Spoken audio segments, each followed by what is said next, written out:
السلام عليكم ورحمة الله وبركاته. الحمد لله رب العالمين. الصلاة والسلام على أشرف الأنبياء والمرسلين والعاقبة للمتقين.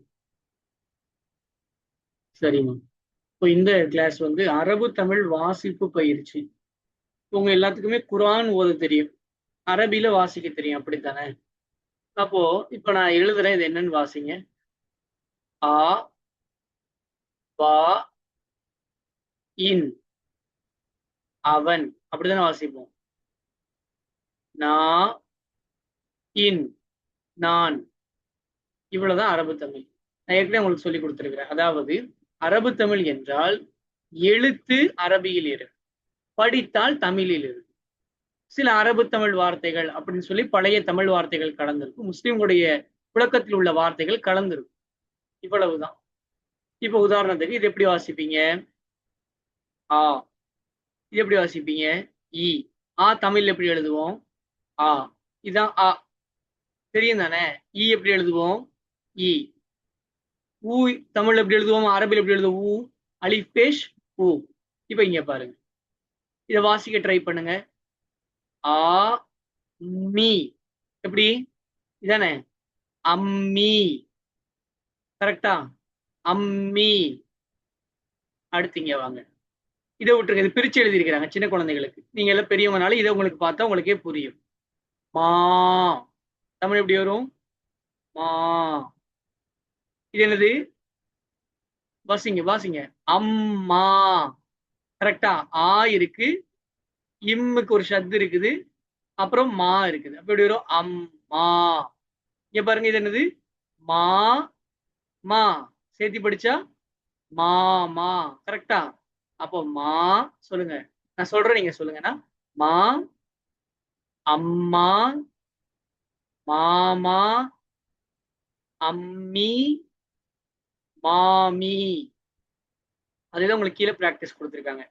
அம்மி, அம்மா, மாமி, மாமா. சரி, இது எல்லாமே உங்களுக்கு பேசிக். அது இங்க அடுத்து பாருங்க, இது என்னது? மரம் இருக்கா? மா இருக்கா? ரா இருக்கா? இம் இருக்கா? அப்போ உங்களுக்கு டவுட் வரும், இது என்ன நீங்க ஒரு புள்ளி வச்சு விட்டீங்களேன்னு. அதேதான். பொதுவா ரா இருக்குல்ல, ரா, இந்த ரா பெரிய ராக்கு தான் சொல்லுவோம். பெரிய ரா எழுதுவோம் இல்லையா?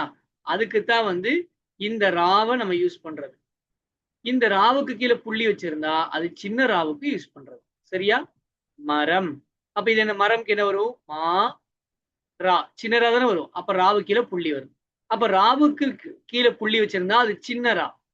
ரா வெறும் ரா போட்டுதான் அது பெரிய ரா. அவ்வளவுதான் டிஃபரன்ஸ். சரி, மரம். வாசிக்கிறேன், நீங்களும் வாசிக்கிறீங்களா? அறம், மரம், உரம், ஆரம், அரி, முறி, உரி, இரு, மரம், இம்மரம், மாமரம். சரியா? எடுத்து அடுத்த பாடம். இது பா. எப்படி வசிக்கணும்? பா.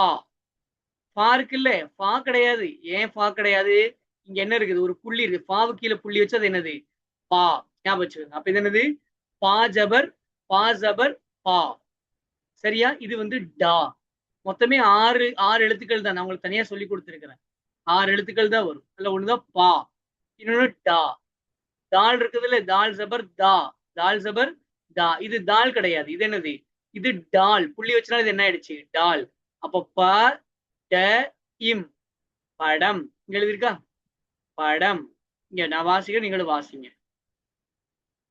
படி, படி. ப ட இம், படம். மடம், மாடு, மடி. இதே மாதிரி இங்க பாருங்க, பிடி. பிடி சொல்லக்கூடாது, பாதானே இது, பா சேர்ப்பி. பிடி. பாடம், மாடம், ஆடு. ஆது இல்ல, ஆடு. தாள் தானே இது, தாள் இல்லை இல்லையா? அடி. சரி, இங்க பாருங்க, அப்பா. பா தானே இது, அப்ப அப்பா.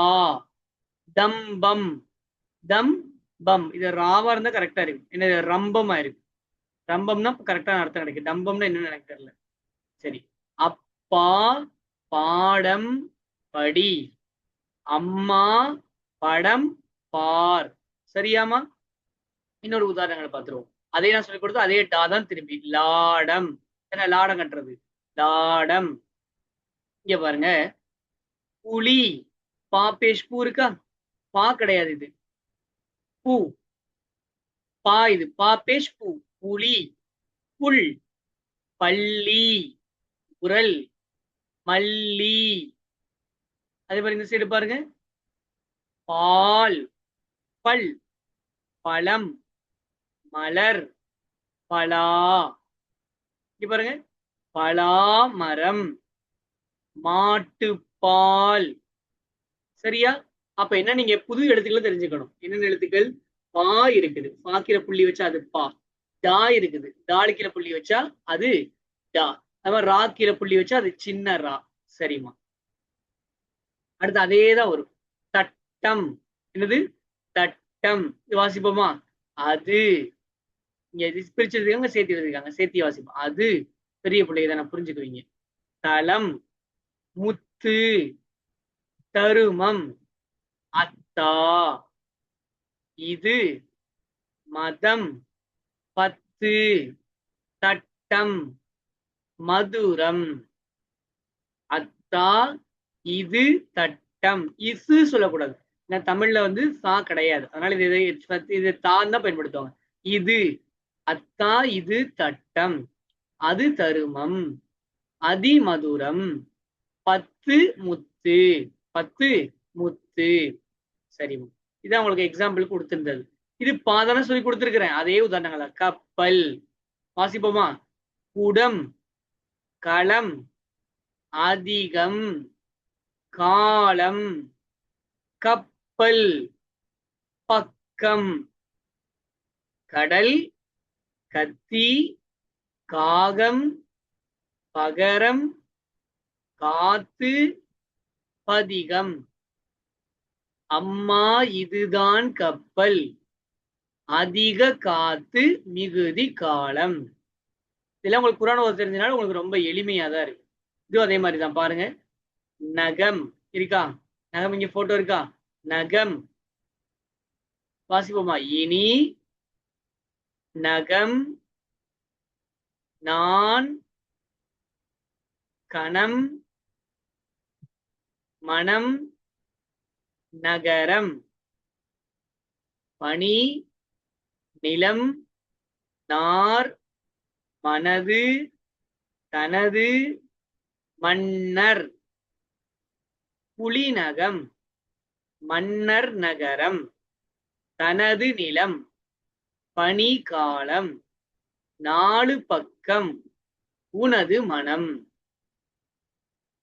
பாருங்க, பா இருக்கு, டா இருக்கு. பட்டயம். என்னது? பட்டயம். ஈ. மை. மீன். பாய். பயம். நாயகம். கை. பை. தீன். தாய். நயம். பட்டயம். அடுத்து வாசிப்போமா? மாமா இது நயமான பட்டயம். இது சொல்லணும், இசு சொல்லக்கூடாது. அப்பா அது திறமான பாய். திறமான பாய். இனி இந்த ஒரே ஒரு உதாரணத்தோட முடிச்சிருவோம். அடுத்து பாருங்க, வலை. வலை. வரி. வலு. அவர். வானம். ஊர். வலை. வா. வாளு. அவன். பூமி. இந்த இடத்துல புள்ளி வச்சிருக்கான, இங்க புள்ளி இருக்கு பாருங்க, அது இங்க மிஸ் ஆயிருக்கு. பூமி. பாரம். விலை.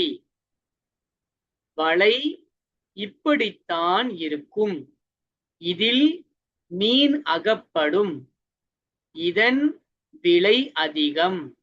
இது அவனுடையது. நுட சொல்லக்கூடாது, நுட. டால் இது. இது இது அவனுடையது. சரியாமா? இது ஈஸி தான். சக்கரம். நீங்க இன்ஷால்லா பாருங்க. இன்னும் ஒரு பாடம் நான் நடத்துறேன். இதுல உங்களுக்கு எதுவும் சந்தேகங்கள் இருந்தா நீங்க கண்டிப்பா கேளுங்க. இன்ஷா அல்லாஹ் நான் சொல்லித் தரேன். அஸ்ஸலாமு அலைக்கும் வரஹ்மத்துல்லாஹி வபரகாத்துஹு.